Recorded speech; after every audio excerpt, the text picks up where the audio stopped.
Hi అండి. నమస్తే అండి అందరికీ. సో ఇదేంటంటే బాగా హెవీ ఎంబ్రాయిడరీ బ్లౌజు. యాక్చువల్‌గా ఇది హ్యాండ్ వర్క్ అయితే కాదండి. మిషన్‌తో చేస్తారు కదా! ఆ మిషన్ వర్కే. నేను ఉప్పాడ సారీ అనమాట ఇది కూడా. సో, ఆ సారీ మీదకి చేయించుకున్నాను ఇది. సో ఏంటంటే యాక్చువల్‌గా ఇప్పుడు ఈ బ్లౌజ్ అనే కాదు చాలా మందికి ఈ ప్రాబ్లమ్ ఉంటది. బ్లౌజ్ వేసుకున్న తర్వాత అంతా ఫిట్టింగు కరెక్ట్‌గా ఉంటది. టైట్‌గా ఉంటది కూడా. బ్లౌజ్ కూడా అలాగని ఎక్కడ లూజ్ కూడా ఉండదు. కానీ ఏంటంటే ఈ వెనకాతలు చూసారు కదా! ఈ నడుం దగ్గర ఎత్తినట్టు వస్తది కొన్ని బ్లౌజెస్‌కి. సో, నాకు కూడా ఈ బ్లౌజ్‌కి అలాగే వచ్చింది. సో, దానికోసం అయితే దానికి సైడ్ కుట్టేసేస్తే టైట్ అయిపోద్ది కదా! దానికి అంత అవసరం లేదు కదా అనుకుంటే కనుక అలా కాదండి. సైడ్ కుట్టేసేస్తే ఇంకా టైట్ అయిపోద్ది గానీ మనకి ఎనకాల నడుము ఎత్తడం అయితే ఆగదనమాట. సో, దానికోసం ఏం చేయాలంటే మనం వెనకాతల నడుముకి డాట్స్ వేస్తాం కదండీ ఫస్టు. ఈ డాట్స్ వేసినప్పుడు మామూలుగా మనం వేసిన డాట్స్‌కి ఇలా ఎత్తితే గనక బ్లౌజ్ కుట్టేసిన తర్వాత ఎత్తితే గనక ఈ సైడ్ నుంచే మళ్ళీ డాట్ వేసుకోవాలి. ఎలా డాట్ వేయాలంటే ఆల్రెడీ డాట్ వేసిన దాని మీద కాకుండా దాని పక్కకొచ్చి కొంచెం లోపలికనమాట వేయాలి. ఇప్పుడు నేను చూపిస్తాను చూడండి ఎలాగొచ్చిందో. నేను వేసాక చూపిస్తాను.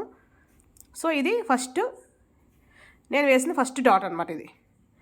అలా కాకుండా ఇప్పుడు ఎత్తినట్టు వస్తుంది కాబట్టి ఈ లోపల వైపు నుంచి ఇంకొక హాఫ్ ఇంచు, ఒక పావు ఇంచు వరకు డాట్ వేసి పైకి మాత్రం కలిపేయాలి. కింద మాత్రమే ఆ గ్యాప్ ఇవ్వాలి. పైకొచ్చేసరికి కలిపేయాలి.